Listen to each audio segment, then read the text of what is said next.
All right, welcome back to the channel, everyone. We're here in Martinsville, Indiana with Mike Warner from MiniBike Mike's Garage. I'm sure if you've watched even one CT70 video on YouTube, you've watched one of Mike's videos. So we're today in his shop.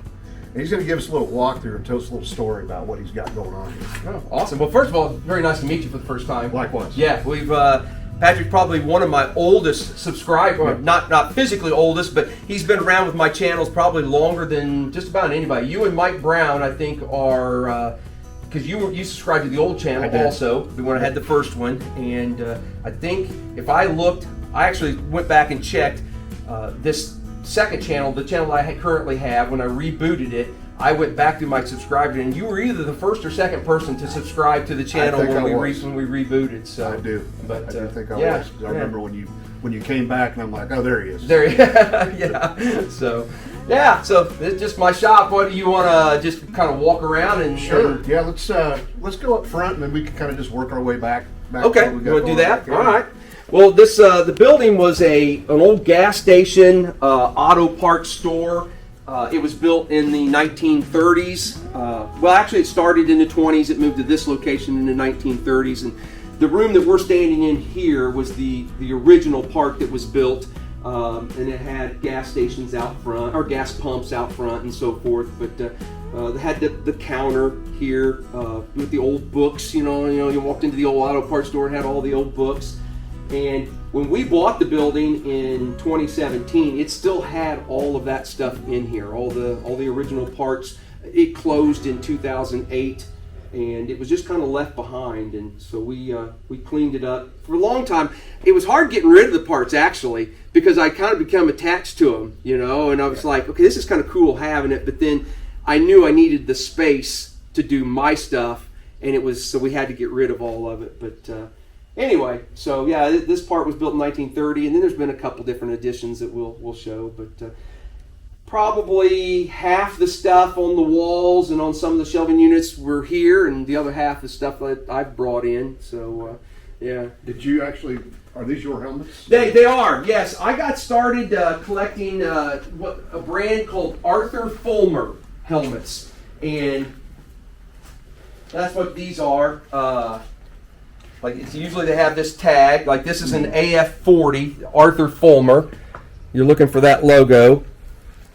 And you can tell them usually apart from the cheaper knockoffs because of the trim. The Arthur Fulmers always have the chrome, where like this is one that somebody gave me, and this is just a generic 1970s sparkle helmet. But you see how it's got the black, the plastic. Vinyl, yeah. Those are typically knockoff ones. But Fulmer made these open face, and then they also made a full face. It just had this like a little round opening for the eyes. Now, I can't seem to get my hands on any of those. They come up every once in a while, but yeah. Awesome. Have we seen this on your channel? Yes, I did a video on it. The engine, I had to put a new head on it. It had a bent valve in it. I remember that one. Yeah, this was an engine that my son had on a bike that he took out to Colorado one summer, and we, brought it back, and it was one of those. It parked when we ran, or it ran when we parked it, but I don't know when we went to start it the next time or what. But it lost all compression, and it wound up having a bent valve, and I just put a whole new head on it. Just that was the most economical thing to do. So sure. That's the 140 Piranha. So, but not super big into those engines. They have such a small flywheel to be able to spin up fast for more power. Yeah. But they have a horrible electric charging system and so forth. They do. I have one. Yeah, you have one of those. CT70, and it doesn't make hardly any power. Yeah, it's so I don't know. I threw it back in this bike just to have it in something, but yeah. You got a Z50 over here. Yeah, that was on my channel a few months ago. I pulled it out of a storage unit that I had, and we went through it. Remember, obviously, I put an aftermarket headlight on it because you can tell from the color. Yeah. I think I changed the rear fender on it, but basically just went through it and got it up and running and riding and so forth. And my wife is always on me. I tend to fix these things, and then a lot of times I get rid of them. You know, you can't keep them all. You know, I mean, as much as I want to, I can't keep every one of them. But I think I'm gonna. This one I plan on keeping, and I got a couple of the soft tail Z50s. So if and when we don't have any grandkids yet, but one of these days we hope to, and I kind of like to have a few Z50s around for the grandkids. Yeah, it's a little small for me to ride.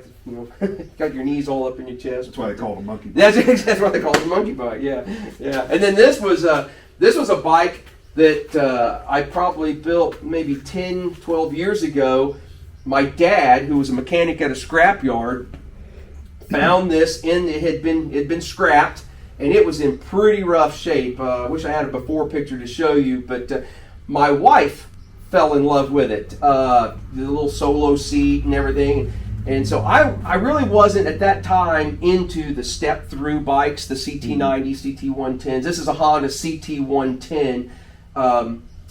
But she fell in love with it. She said, "Wow, if you build that bike, I'll ride that." So the engine was locked up, and I put a Lifen in it. And now that Lifen didn't just bolt right in there. No, it did not. You can see right here. But to go finish my story, I think my wife's ridden it maybe 2 or 3 times, and that's been about it. But yeah, I had to. The CT110s and the CT90s, the Lifens do not share the same bolt pattern. So I actually used the bottom bolt hole that's in the frame, but up here on top you can see there's probably about an inch difference, and I just welded on another tab, and then this is the original hole for where the original engine was missing the whole head and parts, and so that's why I just went with this route. So you wouldn't know at first glance that you've done that either. Yeah, and I thought about closing up that hole and stuff, but I tend to leave those just in case somebody down the road ever wants to put the correct engine in it. All I gotta do is cut that off and clean it up, and then you can bolt the original one back in there. But it was just a spray bomb one, and it runs really nice, rides really nice, and so yeah.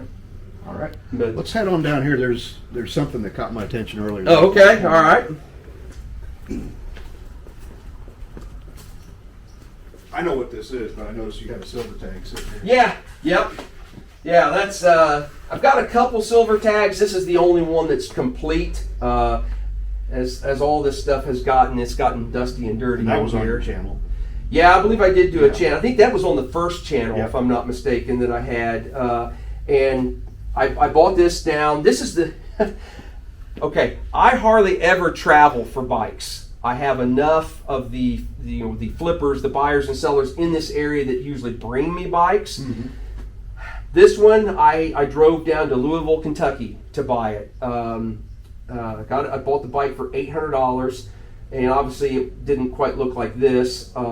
And then I brought it back and went through it. It has most of the silver tag parts. It's missing a couple. I don't have the correct chain guard on it, and right now I don't have the correct seat on it. I do have this correct seat pan, but I just do a seat on it. Correct muffler. I think it does have the right exhaust on it. Yes, yeah, it's got the lip on the thing. So I'm guessing most everyone probably that's watching this knows what we're talking about, but. Here's the fender lip that's just different. You can see that this one doesn't have that extra little piece. But this bike is referred to as a silver tag because of the silver tag that's on the tube down here. The later model bikes, that became a black tag. And they made the Honda, the first 15,500-ish had the silver tag. And then in September of '69 is when they made the switch over to the black tag. So now, are you still maintaining a database on those? I do, yeah. For every so I don't remember what year it was. It's been a while back. I wasn't the one who discovered the silver tags, but shortly after someone else did. I think it was on one of the internet forums. This is way before Facebook. Maybe Little Honda or Planet Minis or something like that. Someone recognized that. There were earlier bikes that had some difference, had these tags, and so I got kind of really interested in that, and so for a lot of years, every time I see one, I record the number, I record the engine number, the color, who owns it at that current time, if they're willing to give me that information, and it's helped me a lot in understand how the bikes were assembled. Like They definitely were assembled in color batches. Okay. Because of all the numbers I've collected, you go every 300, then they switch colors, and then you'll have a run of 200 or 300 bikes all So you could actually figure out what the original color was. If I get it in the right range, yes, you can get the right color. Yeah. Otherwise, there's no way of knowing basically. No, and the VIN number doesn't tell you the color, Sure. so you can paint them whatever you want. But I tend to stick to the original. This one was this candy red, and this paint, although it's dusty and dirty from sitting here, that's just a spray can. I use that Metal Specs retro red paint on it, but does that have the matching engine as well? it does. Yes, That's good. Like I said, this one is, other than the chain guard, and I don't have the correct seat on it. It needs new tires, but everything else I believe is correct for the bike when it was produced. Yeah. So. Yeah. So you've got that's an actual 78 Honda, right? This one is? Yes. Yeah. Yeah, it's missing the turn signals. This goes back to the first channel I had. This bike, it's still kind of ugly, but it had, somebody had, I can't remember, maybe it had this headlight and then a second headlight on it. And so I kind of jokingly referred to it had a high beam and a low beam headlight. Oh, okay. Oh, it was ugly. But I went through it and actually got a title with this one. I need to clean it up and put the signals on it and finish it up. But yeah. 78's on my bucket list because it's the only year they had black. Right, yeah. 78, they were only black. 77, they were only shiny orange. 76, they were only Tahitian red. And then the K4s or 75s were the mighty green. Yep. And so after, when you get past the K3s and get into the K4s and after, Honda just stuck with one color each year. Yep. So, yeah. But you got ST90 stuck in the corner over there. Yeah, it doesn't have an engine on it right now. Yeah, so always a project. Gotta have projects, things to work on. I remember this off your channel too. Yes, yeah. That was one I put together. It doesn't have the correct headlight on it. Yeah, I'm not a purist. I know you go for more the really correct builds, and I really appreciate guys that do that. That's cool. But me, as you can tell, I'll throw a lifen in something, or throw an incorrect part on it just to make it complete. But, I can't disagree because you say you rebuild them. I don't restore bikes. Yeah. That's I've never gotten in. I've been doing this for so long, and when I got started into it, we didn't really think about value back then. Because it was so cheap to begin with. It was so cheap to begin with. I got started in this around 1992. When I bought an SL70, which my oldest son still has up in Indy. I bought it for like $40 at an auction or garage sale or something like that. And so when I started kind of gathering up these collections and buying up all these bikes, I didn't give one thought to its value down the road. I just wanted to get it up and running and riding. So that's why I started going the aftermarket engine route. And I mean, it is cheaper to buy an aftermarket than to rebuild. It is.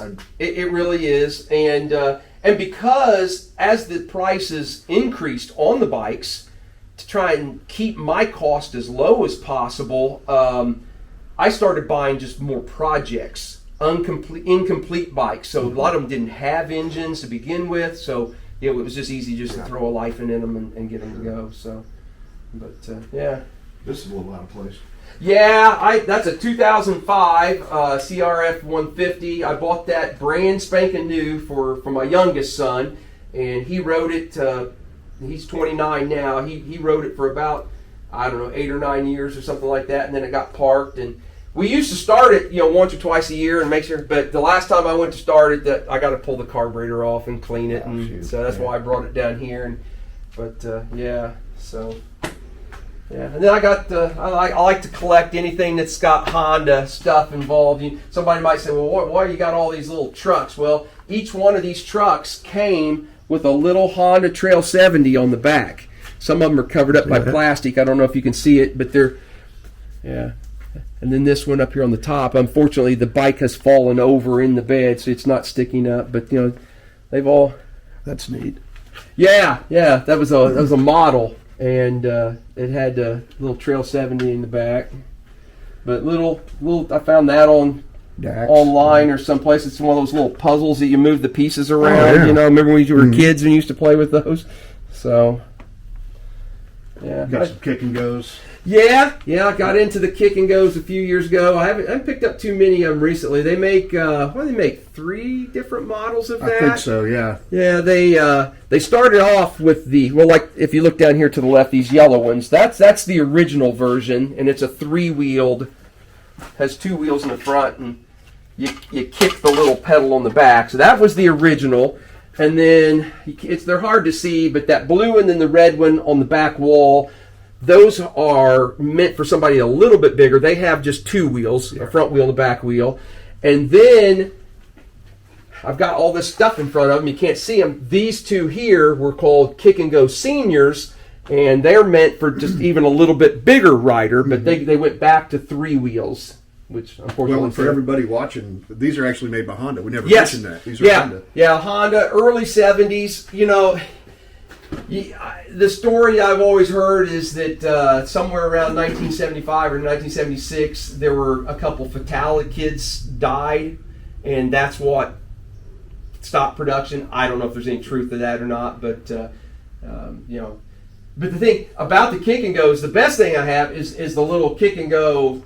I guess that's a duck or whatever the advertisement is. I bought that years and years and years and years ago on eBay, and it's a promotional stand that the Honda dealership would have had, you know, out in front of the kick and goes and so forth. Have you run across? There's a company in Texas making almost all the parts for those. Is that right? Yeah.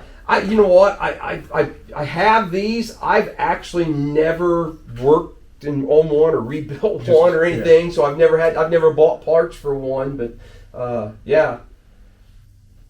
So yeah, and then just other stuff that, you know, I've had people who have drawn me pictures and things of I remember that of different ones and so forth. Yeah, I have another one up here, and so I hang them up in, you know, my little man cave here or whatever. So I see you've got a CT70H model frame tucked away in here too. Yeah, like I said, I buy a lot of pieces and parts, and this old frame is just something that I keep bare.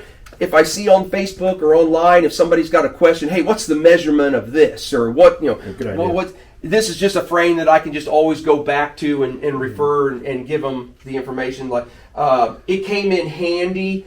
I think it was this frame that I used when I did the weight comparison on the original Honda frames versus the newer knockoff, the Ice Bear Champions and the Amigo Rockies. I think I should have a video where I weigh one of these versus the others, and the Chinese frames actually weigh 3 pounds more than what the original Honda frame did. So I don't know if it's thicker material or what, but yeah, something in there different. So yeah, so I don't. That's one thing you'll see missing from my collection. I never got into the H's. I've never seen you. Now that you mention it, I've never seen one on your channel. I have owned a few over the years, but I usually just flip those, turn them over. I didn't have an H as a kid. I had the Candy Gold 3-speed. And so I have just always gravitated toward the 3-speed models. The H's just never really did anything for me. So yeah, but so this is one. It'll probably never. I think it's actually maybe kind of rusty too, if I remember. I can't remember, but that'll just kind of stay that way. So yeah. But, all right, you got a couple K0s over here that look like they came out of a barn. Yeah, yeah, they're pretty rough. Especially the one there on the left. It's pretty rough. I mean, that is barn fresh, I guess. So you got the hay bale down there still. Oh yeah, yeah. I literally I bought that online. I think I paid, believe it or not, I think I paid $450 for that. The way it sits, and went up to the south side of Indy to pick it up, and I just haven't. I've had it for a good year and a half or better, and I've never touched it. I've been saving it. We may pull that out here in a little bit and do a will it run and see if it'll go, but. And then this other one, I don't share this one too much on my channel, but this is an exact numbers matching bike. It has the exact same frame number and engine number. I've only seen 2 I bought this one in Anderson, Indiana, for $600. Oh, it's been years ago. And there recently was a guy on one of the Facebook pages that had a red one down, I think in Alabama, down in your way someplace. And it was within the same frame. It was close to frame, and it had matching numbers also. And that's the only two that I've seen that came from the factory matching. Now, because I keep that database and that I do it all, not only silver tags, I do the whole K0 line. Okay. Anytime I see somebody post a K0 online or on Facebook or anything like that, I typically record that information of the frame number and the color and so forth. And so I have actually helped a couple people put bikes together because I knew, hey, he's got this engine and you've got that frame number. And so there are a couple more that I know have been built that are exact matching numbers, but this is only one of two. And they're normally what? A couple hundred yeah, off? $200-300 off is considered normal. Yeah, you can find them within a few numbers. That's kind of hard too, but yeah, mostly 200 to 300 numbers off is considered original. So, cool. Yeah. Well, we got to take a look at this one. Yeah, that's a clone. Yeah. That when I was talking earlier about the Ice Bear Champion. Right now there are two companies that are in the United States that are kind of got the market on the clone CT70's. This one is a 2022 Ice Bear Champion that obviously I have gone through, and it was originally black. So I just started turning it into a replica of a 78 CT70. So yeah, there's this, and then I don't have it here. I have a Amigo Rocky is the other clone brand, and it's at the house. I just got back from that RV trip when I took it 2,000 miles on that RV trip, and so it's still sitting at the house. So, but they're the two that are out there now. Now this one, I went away from the Ice Bear engine. This actually has got a 140cc semi-automatic on it. How did you get that Honda side cover on the? Is that a Lifen? Yeah, it's a Lifen engine, but that's a newer 12-volt Honda side cover, and they just bolt right on. Yeah. I don't think I modified it at all. Doesn't look like it. No. No, I think it just fit right on there. If you go, Honda, I think this is off of like a brand new or within the last few years CRF 70 or something like that. Yeah, and it just bolted right on. So.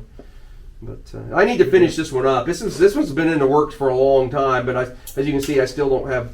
All I got to do is put the wiring guy, and I haven't done the wiring. So and you got a Honda seat on it. Yeah. So that took a lot of work actually, because the clones model after the 1990s Honda CT70s that had that whole different latching thing here. Well, I cut all that off, drilled a hole, and I mounted the latch for the earlier seat, so it all can't even really see where.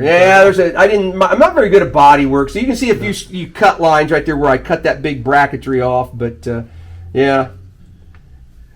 other thing I should have done, I should have had some aftermarket decals made, because the little recessed area here it's a little smaller. It's small, and it was smaller on the 90s CT70s, and so because this is a copy of those, I should have. There's a guy online that makes the decals downsized to fit that, and I should have done that, but I didn't. But it's all right. Yeah, it's just a rider, But the one thing I kept that I don't know if I did the right thing or not. The Ice Bear has a front disc brake instead of the old drum brake that's on the original. And I thought, well, that's kind of stupid, you're going backwards, taking that off. But so I left that. That's the most glaring thing that points you out that's not really. But you even changed the headlight ears too, haven't you? Well, these are the original forks on the Ice Bear, but I just slid the fork tubes from a 78 over top of them. Yeah, They don't fit perfect, but they're close enough. Yeah, and used the gators and so forth from. Did it come with this style turn signals, or the 78 did, but not the Ice Bear? Not the Ice Bear. And these are just little cheapy Amazon replica ones that you can buy. So looks good though. Yeah, thank you. yeah, it should be a fun little bike if and when I ever get it finished up. Can we take a quick look at your parts warehouse over here? Yeah, sure, why not? You always mention on your videos that I've got this in stock, I've got that. Yeah, well, it kind of starts over here. I got this shelving unit over here that's got a bunch of junk, a lot of old carburetors and wiring and miscellaneous parts and stuff over there. I started kind of doing that, and then as I was stacking stuff over there, it became more and more and more unorganized. So that's when I pulled the trigger and bought this little doodad that actually rolls, and it's two-sided. And oh, that's really anybody that watches my channel, I'm an Amazon freak. I buy everything off of Amazon. So this was an Amazon buy, but I tried to, it gives me little compartments to keep different things and so forth. But see, you've got everything you need to make the Lifens run in there. Oh yeah, so like this side is a lot of fuel and electrical stuff, and the other side is just a lot of the hard parts. But front brake light. Yeah, for like CL70's and those sort of thing. That's the switch for the front brake. Is that an Amazon buy? That's an Amazon buy. Man, it was like $3 on Amazon. Yeah, you know how much the Honda one is, right? I don't. Like 10. Is it? Yeah. And they work fine. I've never had any problem with them. I just bought one not too long ago. But these are all the 12-volt versions of the light bulb that goes in the So yeah. For the headlight. For the headlight, yeah. Yep. So when you put a Lifen in, obviously it's a 12-volt engine. So a lot of guys, or some guys, will put a regulator to cut it down to 6-volt, and they leave all the original bulbs. Mm-hmm. I just go ahead and change all the bulbs and everything. I make everything. I just change the whole system to 12-volt. I found that easier. So I do that, and then I do that with. I use a lot of Trail Buddy parts. So I buy all my wiring harnesses from a company up in Michigan called Trail Buddy. This is the TB 422. This is a universal harness. It's what I'm putting on this Ice Bear that's just out of the picture here. It's got wiring for turn signals and everything. The other harness I use, and I don't know if I have one. No, I don't have one here right now. Is that your bare bones? It's the bare bones. It's for like a K0 that doesn't have, or a K1 that doesn't have turn signals. It's the TB515. Yeah. And they built that based off of some work you did, right? They did. Yeah. Well, Trail Buddy Ron, who's since passed away, he reached out to me.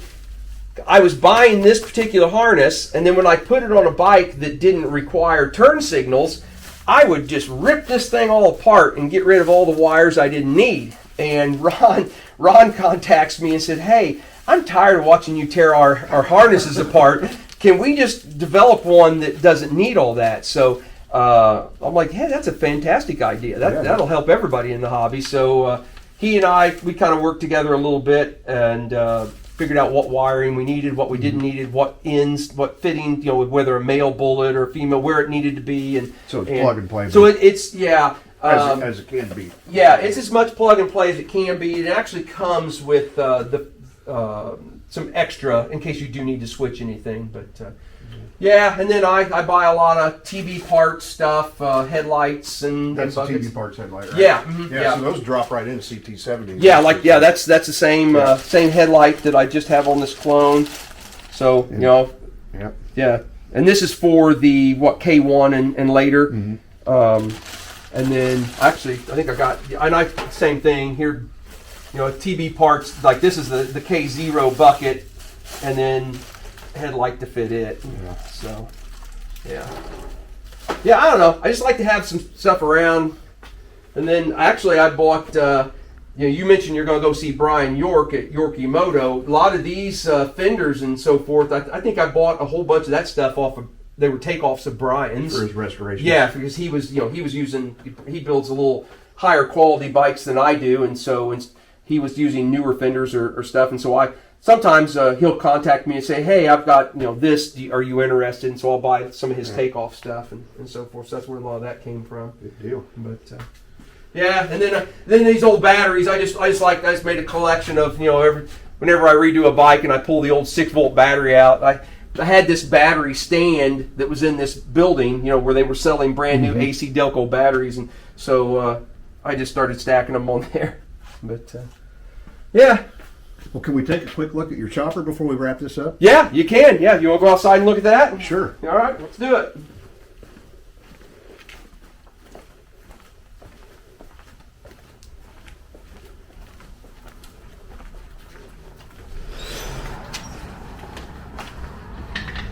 May get a little noisier out here by the street. We get a lot of traffic that goes by here, so.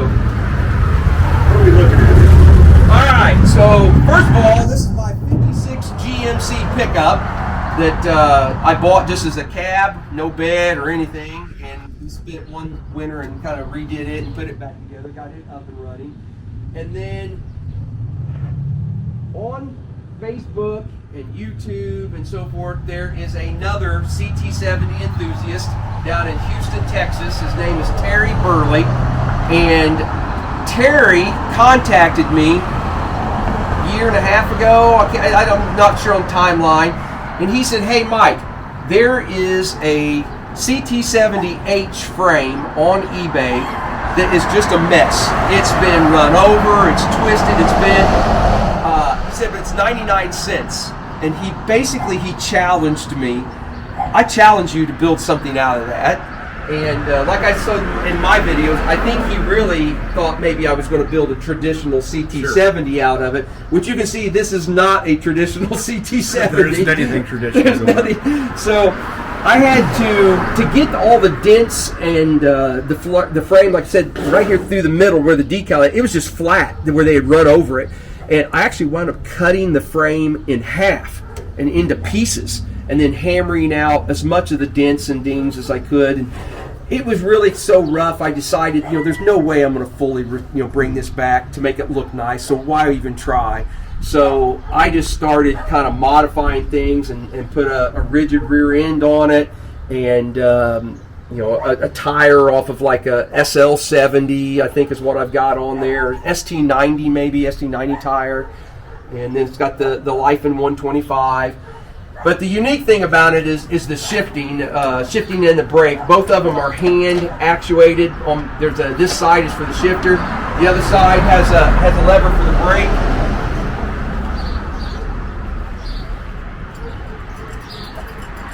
Made out of old Honda wrenches, right? Yeah, so I had some old Honda wrenches, and so you pull up or push down, either way, but you pull up on it and it activates the brake. And I actually even have a brake switch mounted up underneath there, so when so it even activates the brake light. But yeah, you want me to fire it up? Sure. You want to hear it? See if it really sounds like a chopper. Yeah. It's got a tank inside the frame. Let's see. I got a switch back here. I got to turn it on.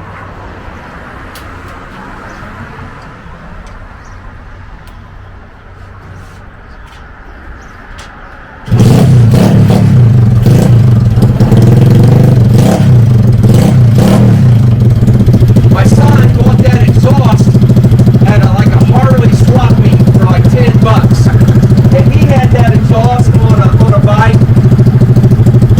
And I wound up, I redid that bike on one of my videos. It had a black Honda S65.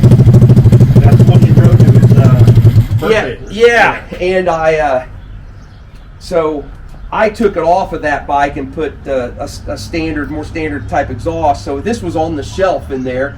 And so when I was building this bike, I'm like, okay, that's going to fit this just about perfect. Sounds Yeah, it really makes that little Life in 125 sound like it's got something, doesn't it? But is that a CT70 fender that you just gonna? Yeah, the whole goal behind this build was to use as many CT70 parts as possible. I did not want to lose the idea that it was originally started out as a CT70. So, the frame, the fenders, the headlight, the handlebars, the tail light, everything, it's all original CT70 stuff. So, yeah. But, and it actually rides, even though it's got rigid, it's rigid in front and back, it rides much better than what it actually looks. So. Yeah, it's fun. Should we go in and close this out? Yeah. All right, Mike. Well, thanks for inviting us to your shop. Yeah, no problem at all. Really Glad to have you. enjoyed looking at all your toys and everything that you do here. I'm going to put a link to Mike's YouTube channel down in the description, MiniBike Mike's Garage. Make sure you check it out, watch his videos, and certainly subscribe because it's worth every bit of your time to watch his stuff. Thank you. Well, it's been a real pleasure. I really appreciate you stopping by. So Likewise. Yeah. Thanks for watching, everyone.